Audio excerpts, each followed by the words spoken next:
नमस्कार। भारत की आज़ादी की गाथा में कुछ नाम तो हम सबको याद हैं, लेकिन कई ऐसे भी हैं जिनकी हिम्मत की कहानियां इतिहास की भीड़ में कहीं खो सी गई हैं। तो आज चलिए एक ऐसे ही भूले बिसरे नायक की कहानी जानते हैं, चंद्रशेखर आज़ाद। ये सवाल बहुत जरूरी है। देखिए, आजादी का संघर्ष सिर्फ कुछ गिने चुने चेहरों तक सीमित नहीं था। ये तो लाखों बलिदानों की कहानी है।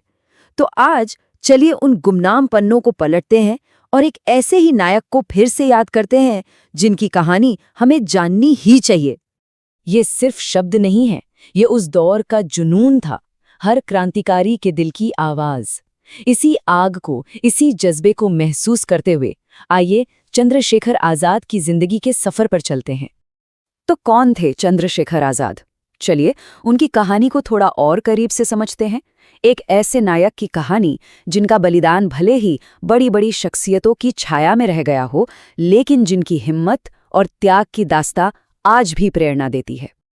देखिए, हर बड़ी क्रांति की जड़ें ना कहीं बचपन में ही होती हैं। आजाद की कहानी भी उनके शुरुआती दिनों से जुड़ी है, उस माहौल से जिसने एक आम लड़के को एक असाधारण क्रांतिकारी बनने की राह दिखाई। चंद्रशेखर का जन्म हुआ था 23 जुलाई 1906 को भाभरा गांव में। पिता का नाम सीताराम तिवारी और मां का नाम जगरानी देवी। बचपन से ही उनका स्वभाव बिल्कुल निडर था और निशाना लगाने में तो वो माहिर थे। और ये वो दौर था जब पूरे देश में आज़ादी और राष्ट्रवाद की एक लहर सी उठ रही थी और इसकी तपिश उन तक भी पहुंच रही थी। अब चलते हैं कहानी के उस मोड़ पर जिसने चंद्रशेखर तिवारी को हमेशा हमेशा के लिए आज़ाद बना दिया। ये किस्सा जुड़ा है असहयोग आंदोलन में उनकी पहली गिरफ्तारी से। जब वो पहली बार आज़ादी के आंदोलन में शामिल हुए और गिरफ्तार हुए तो उनकी उम्र जानते हैं कितनी थी? सिर्फ 15 साल। जरा सोचिए, इतनी कम उम्र में देश के लिए इतना बड़ा जज्बा। जरा उस सीन की कल्पना कीजिए। एक 15 साल का लड़का एक ब्रिटिश मजिस्ट्रेट के सामने खड़ा है। मजिस्ट्रेट पूछता है, नाम क्या है तुम्हारा? जवाब आता है, आज़ाद। फिर वो पूछता है, पिता का नाम? लड़का कहता है, स्वतंत्रता।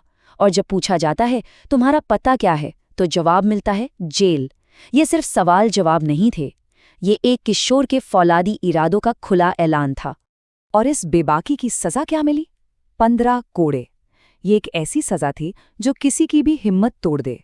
लेकिन चंद्रशेखर के लिए इसने उनके संकल्प को और भी ज्यादा पक्का कर दिया। लेकिन सबसे हैरान करने वाली बात तो ये थी कि हर कोड़े की चोट पर दर्द से चीख नहीं, बल्कि भारत माता की जय का नारा गूंजता था। ये साफ हो गया था कि इस लड़के की हिम्मत को तोड़ना नामुमकिन है। और बस उसी कोर्टरूम से एक नई पहचान का जन्म हुआ। वो अब चंद्रशेखर तिवारी नहीं, बल्कि चंद्रशेखर आजाद थे। एक ऐसा नाम जो खुद आजादी का प्रतीक बन गया। लेकिन कहानी में एक बहुत बड़ा मोड़ तब आया जब गांधी जी ने चोरी चोरा कांड के बाद असहयोग आंदोलन वापस ले लिया।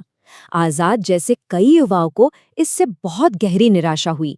उन्हें लगने लगा कि शायद आजादी के लिए सिर्फ अहिंसक रास्ते काफी नहीं हैं। और इसी निराशा के दौर में आजाद को एक नया रास्ता मिला, हिंदुस्तान रिपब्लिकन एसोसिएशन यानी HRA। ये राम प्रसाद बिस्मिल जैसे महान क्रांतिकारियों का संगठन था जो अंग्रेजों को हथियार के दम पर देश से निकालने में यकीन रखता था। HRA से जुड़ते ही आजाद का मानो कायापलट हो गया। उन्होंने अचूक निशानेबाजी से लेकर बम बनाने तक और गुरिल्ला युद्ध से लेकर गुप्त संदेश भेजने तक हर हुनर में महारत हासिल कर ली। मतलब अब वो सिर्फ एक प्रदर्शनकारी नहीं थे, बल्कि एक अनुशासित, एक ट्रेंड भूमिगत क्रांतिकारी थे। अब आते हैं उनकी कहानी के उस प्राण पर, उस कसम पर जिसने उन्हें इतिहास में हमेशा के लिए अमर कर दिया। एक ऐसा प्रण जो उनकी पहचान बन गया। उन्होंने कसम खाई थी, मैं कभी भी जिंदा नहीं पकड़ा जाऊंगा। ये कोई खोखला दावा नहीं था, ये एक फौलादी प्रण था जिसे उन्होंने अपनी आखिरी सांस तक निभाया। और यही प्रण उनके हर कदम, हर फैसले का आधार बना। ये दिखाता है कि आज़ाद के लिए स्वतंत्रता सिर्फ देश की आज़ादी नहीं थी, बल्कि अपनी व्यक्तिगत पहचान को भी गुलामी की जंजीरों से हमेशा मुक्त रखना था। तो सोचने वाली बात यही है कि आखिर एक नाकाम डकैती भारत के स्वतंत्रता संग्राम में एक नए और ज्यादा ताकतवर अध्याय की नींव कैसे रख सकती है। चलिए आज इसी पहेली को सुलझाते हैं। तो हमारी कहानी की शुरुआत होती है एक बहुत ही दाधीन और जोखिम भरे प्लान से, जिसे हम सब काकोरी कांड के नाम से जानते हैं। तारीख थी 9 अगस्त 1925। कुछ क्रांतिकारियों ने मिलकर एक सरकारी ट्रेन को लूटने का फैसला किया, जिसमें ब्रिटिश सरकार का खजाना जा रहा था। मकसद एकदम साफ था, अंग्रेजों के ही पैसे से अंग्रेजों के खिलाफ क्रांति की मशाल को जलाए रखना। और उन्होंने ये कर भी दिखाया, ट्रेन लूट ली गई। लेकिन ये जो कामयाबी थी ना, वो बस कुछ ही पलों की थी। इस घटना से ब्रिटिश हुकूमत पूरी तरह से हिल गई और उन्होंने बहुत तेजी से जवाबी कार्रवाई शुरू कर दी। और इसके बाद जो हुआ, उसने इस आंदोलन की कमर ही तोड़ दी। काकोरी षड्यंत्र केस चलाया गया। एक एक करके ज्यादातर बड़े क्रांतिकारी नेता पकड़ लिए गए। रामप्रसाद बिस्मिल और अशफाकुल्ला खान जैसे बड़े नामों को फांसी दे दी गई। एक पल को तो ऐसा लगा कि बस सब खत्म हो गया। लेकिन उस अंधेरे के बीच एक चिंगारी बच गई थी, चंद्रशेखर आजाद।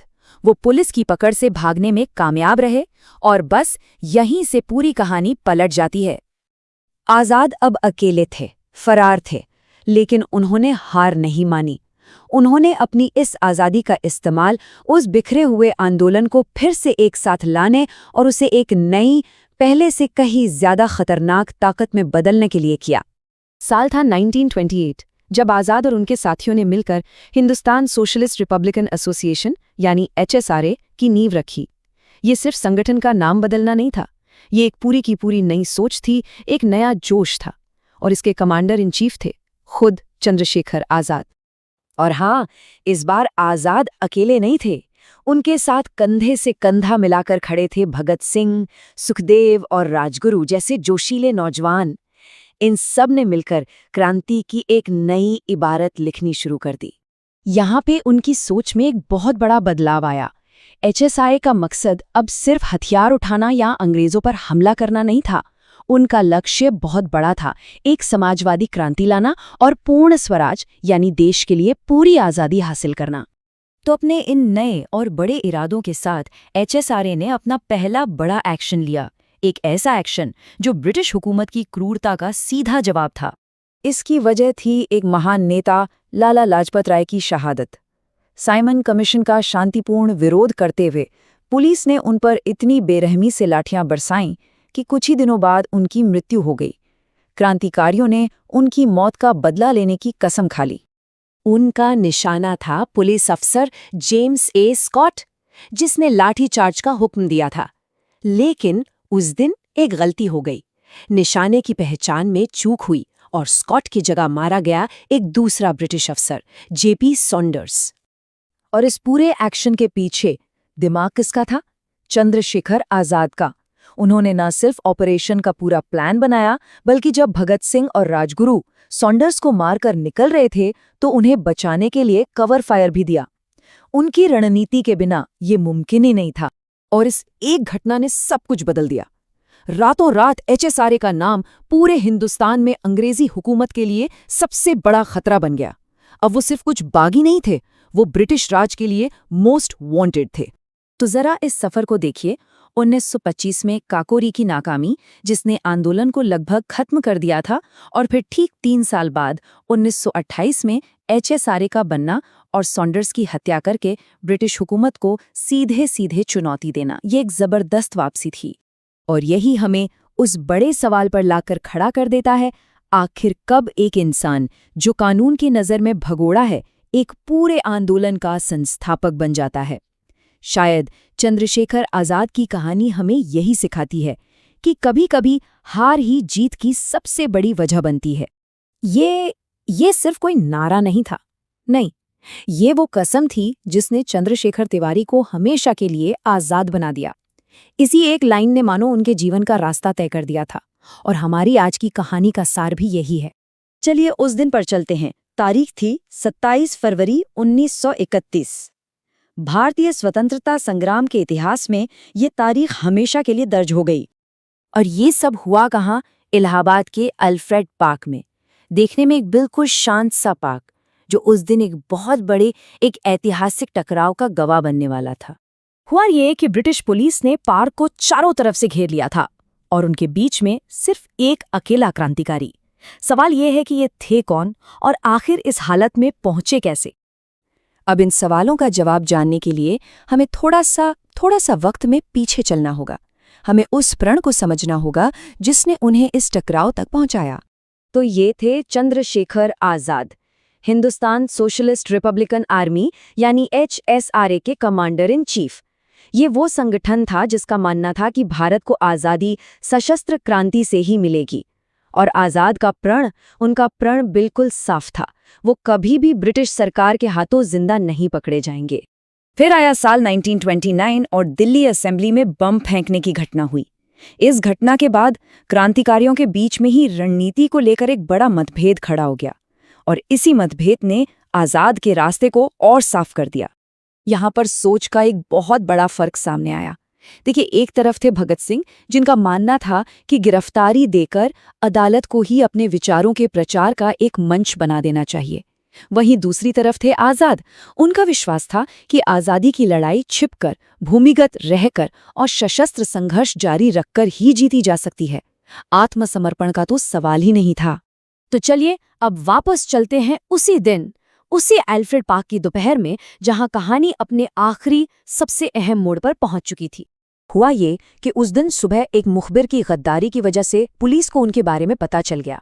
दोपहर होते होते उन्हें एल्फ्रेड पार्क में घेर लिया गया। करीब आधे घंटे तक आज़ाद ने अकेले ही भारी पुलिस फोर्स को रोके रखा। लेकिन गोलियां कब तक चलती? जब उनकी गोलियां लगभग खत्म हो गईं, तब उनके सामने एक बहुत मुश्किल फैसला था। और जानते हैं उस वक्त उनकी उम्र क्या थी? सिर्फ 24 साल। सोचिए जरा, इतनी कम उम्र में देश के लिए इतना बड़ा बलिदान देने को तैयार। जरा सोचिए इस स्थिति के बारे में। पिस्तौल में बस एक गोली बची है और चारों तरफ से दुश्मन ने घेर रखा है। ऐसे में कोई क्या करेगा? सरेंडर या कुछ और? और यहीं पर उनका वो प्रण, उनकी वो कसम याद आती है, वो वादा जो उन्होंने खुद से किया था और पूरे देश से। उन्होंने अपनी वो आखिरी गोली दुश्मन पर नहीं बल्कि खुद पर चला ली। उन्होंने आत्मसमर्पण करने से साफ इनकार कर दिया और अपना प्रण निभाया। वो आज़ाद जिए और आज़ाद ही मरे। आज़ाद का जीवन उस दिन भले ही खत्म हो गया, पर उनकी कहानी, उनकी विरासत, सच पूछिए तो वहीं से शुरू हुई और हमेशा के लिए अमर हो गई। चंद्रशेखर आज़ाद एक सिंबल बन गए, निडरता का, बिना शर्त वाली देशभक्ति का। वो आने वाली कई पीढ़ियों के युवा क्रांतिकारियों के लिए एक प्रेरणा बन गए। उनकी विचारधारा ने HSRA और भारत के समाजवादी आंदोलनों पर भी गहरा असर डाला। आज भी उनका नाम भगत सिंह और सुभाष चंद्र बोस जैसे महान स्वतंत्रता सेनानियों के साथ बहुत सम्मान से लिया जाता है। तो एक नज़र में देखें तो चंद्रशेखर तिवारी, जो 23 जुलाई 1906 को जन्मे थे, और HSRA के वो लीडर बने जिन्होंने एक ही कसम खाई थी, कभी भी जिंदा न पकड़े जाना। और जानते हैं सबसे बड़ी बात, जिस जगह पर उन्होंने अपना अंतिम बलिदान दिया, आज वही जगह उनकी कहानी सुनाती है। एल्फ्रेड पार्क अब चंद्रशेखर आज़ाद पार्क के नाम से जाना जाता है, उनकी अमर विरासत का एक जीता जागता सबूत। तो आखिर में ये सवाल तो बनता है कि वो कौन सा पल होता है जब एक इंसान का सिद्धांत उसे एक किंवदंती, एक लेजेंड बना देता है। शायद तब जब उस सिद्धांत के लिए जीने और मरने का साहस दिखाया जाए।